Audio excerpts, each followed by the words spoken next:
Hello, fellow YouTube users of YouTube. Well, I'm back with part 13 now of Pokemon White, and, well, I know I said I'd be going through the desert last time, but, I, forgot to record it, so, shame on me, I guess. Anyway, we just made it to Relic Castle now, and, as I've forgotten that wild Pokemon can be found here, I guess I'm to blame for that. Anyway, my Servine's now at level 29, my Krokorok's at level 30, and my Tranquil's at level 27. Now, I'm just going to point out now that I won't be using Tranquil from now on. Tranquil's main purpose of my party was just, you know, to help me through the early stages of the game. Now he's just well, he's so much of a punching bag now, so I won't be using him as much as I used to. So anyway, we made it to Relic Castle, and as you can see, there are quicksand pits in this castle, so just be careful there. But before we got to that, we just ran into a psychic trainer called Perry, and he's got a Sigilyph. And this thing is absolutely annoying, especially for grass types, since grass types can't touch it with its high special defense. At least, I think it has high special defense. Anyway, I'm not going to risk it, so I switch out Servine and I bring in Krokorok, because, like, he's my main psychic wall. Oh, he's not got great defenses, but he's got great attack. He sets up a light screen, but it's not going to help because I'm just going to use Crunch him anyway. So I crunch the bird relic unknown eye thing, and he faints in one shot. And I get the Moxie boost, but there's no really point to that because I just finished the trainer off, and I just about almost made it to level 31, but I'd say no matter what I battle next, I'm going to level up. So, in order to get past the quicksand, you have to walk, not run, because I found it out the hard way. You walk across the sand pits and you won't get sucked into it unless you walk right in the center. Anyway, here's the second psychic, who has a Woobat, and Servine's my first Pokemon I'm party again, and I am not going to like this, but I suppose I'll slam it. I mean, it should do some damage, I guess. So I slam it, and it brings him down to a quarter of his HP left, but he uses Air Cutter, and it almost kills me, so I am so lucky that I survived that. Well, it was a crit anyway, so even if it wasn't a crit, I probably would have stayed in, but it's too risky because Slam doesn't have 100% accuracy, so I'll switch into Tranquil. So yeah, I'm just going to use Tranquil because, well, I want to get Servine leveling up higher than Krokorok. I don't know, it's just my thing. So anyway, Woobat's dead, Tranquil gets 91 EXP, and Servine gets 252, whatever, and now she's going to send out a Munna, which I will switch back to Servine, because Munna's not much of an attacker, it's more of a wall.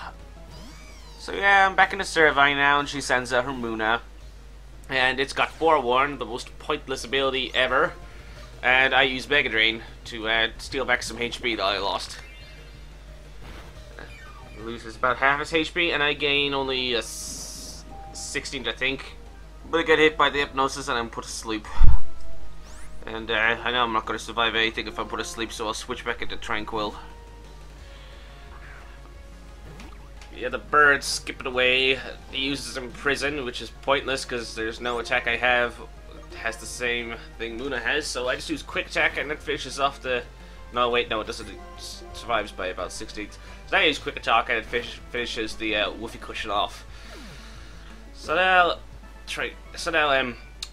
yeah, I beat her, and now we're going off to the next trainer, which I believe is not a trainer at all. I'm just going to give the Awakening to Servine, because, you know, I just want to be at the safe side. Servine's woken up, but still low in HP, as you can see. Not anymore. I've used a Super Potion. Brings HP up in the green zone, so now just carefully walk past the quicksand pit, but I come across a wild Pokemon right in front of her, and it's a Yamask, and no, I'm not catching a Yamask, I got nothing against it, it's just I have a better ghost type for my party. So I'll just run away from this. And we get her, and she is the girl who gives you the fossil, and you got two choices, the cover or the plume fossil, and I'm going to go for the plume fossil. I went to the cover fossil by accident when I first played this game because I was rushing to the text too fast. So this time I'm making sure I get the plume fossil. Anyway, we can't go any further because this guy has to clear out all the sand in the lower sections of the Relic Castle, so we'll have to come back another time. So I was thinking that there might be some Team Plasma members down here, but I got confused with a later part in the game and I just found a revive, so Oh well. Anyway, we go back up the stairs and get out of this castle since there's no real reason to be here anymore. So I suppose we can head off to Nimbasa City now. So yeah, we're exiting the castle and we're back into the sandstorm. And for some reason the sandstorm looks like leaves because, I don't know, maybe the emulator doesn't render them properly. But in my opinion, it looks disgusting. I mean, it looks more like a huge swarm of insects rather than leaves. It's just, it creeps me out. Anyway, we make it to the doctor, who for some strange reason is in the desert, and he gives us our Pokemon full HP. It's practically a stationary, well, a Pokemon Center in a trainer. So now we're back at the desert resort, where the insects are gone, thank God, and we make our way past the sand, because I don't want to engage any wild Pokemon I can avoid. So, we get back with concrete, past the workers, past the sand, past the bridge, and we come across another backpacker who wants to battle us. So, what's this guy got? Let's see, backpacker's got, well, his name is Jerome, and he's got a Pidove, which we'll have no problem taking out. I also go with Servine again, because I don't think Pidove could do much damage to Servine if he does have Air Cutter. So yeah, I go with Slam, and hopefully taking this thing out one shot, but no, it brings him down to 16th of his, or 8th of his HP. I get hit by the sandstorm, he gets hit by the sandstorm. I use Mega Drain because I know this is going to kill it, so why finish off an attack when I can use the rest of my HP to be drained? Something like that, I don't know. Anyway, I beat Jerome, and we make it to the barrier, or what you call them. And we come across Professor Juniper and Sharon. And apparently it seems Professor Juniper wants to give us something. It looks like freebies. Ultra Balls. Woo, it's not like I could have gotten them later in the game when I needed them, but I'll buy it. Or I won't buy it, or I don't know. Anyway, she's just blabbering about us what every other professor has said in every other game, catch Pokemon, blah blah blah blah blah. Anyway, Sharon's just blabbering about stuff. You can read it, I'm not. So yeah, he's going back to Route 4 to catch more Pokemon that he could use. Yeah, been there, done that. I'm getting on to Nimbasa City now, which I have arrived. And first thing we notice is that these two Team Plasma Grunts are pestering a daycare man for Pokemon to be released, because, you know, they're liberating and everything. And he just comes out of nowhere. Hey, you look like a strong trainer, please help me. Why are you bringing me into this? Who are you? But I can't defend myself, and I guess I have no choice but to battle these grunts, so yeah. First grunt, and he has a Watchog, which I have to admit, I can't believe I'm saying this, but I've actually kind of grown on Watchog. I mean, after I saw him last week in the anime, I just kind of like him. It's something about the anime, seeing a Pokemon in it kind of just makes you like it for some reason, I don't know, but I wouldn't use Watchog in the game, but it doesn't mean I don't like it anymore, I guess. I used to hate it. But first thing, I always look at Watchog and I see Timon from The Lion King, but anyway. So yeah, he uses Hypnosis on Servine, and Servine's asleep again. I'm just going to stay in battle because, well, as you can see, he's just using Detect every second turn, so might as well. He doesn't use Detect, he uses Crunch this time, which will do some damage. Or very little damage, to be precise. He uses Detect again, it does nothing. I use Mega Drain, but because he detected himself, you know. So I use Mega Drain again, I suck his HP out of him, and that's Watchog got out of here. Then I get full recovery. And I grow to level 30. So Servine is only 6 levels away from evolving now. And now he's setting out Trubbish, which I can't remember. Does Trubbish have the special ability Poison Touch? I can't remember, but I was worried I did, but I took the risk for using Slam here. Or I can't tell if Poison Touch works like a Poison Point, or whether it's the Pokemon who has Poison Touch makes contact with the opponent, they get poisoned. I can't remember how it works. Anyway, I use Leaf Tornado to finish him off, and that grunt is defeated. So yeah, Trubbish has been brought out to the garbage, and yeah, I win. Still the Plasma Grunt's beaten, but I guess I have to fight the other one now, right? No, they chicken out and run away to the amusement park for some unsensible reason. And because I saved the guy, he gives me the bike, which is really useful, because heck, who doesn't use the bike? You can get around this place a lot faster now than in the running shoes. Anyway, he goes back to the daycare center, which begs the question, why is he all the way down here in the first place? Anyway, it doesn't matter. Bianca shows up out of nowhere and tells us about this place of having an amusement park, a big stadium, and stuff like that. Yeah, I don't really care about that stuff, but all I know is I'm just going to put the bike into my register list so I can access it whenever I press select, which is done now.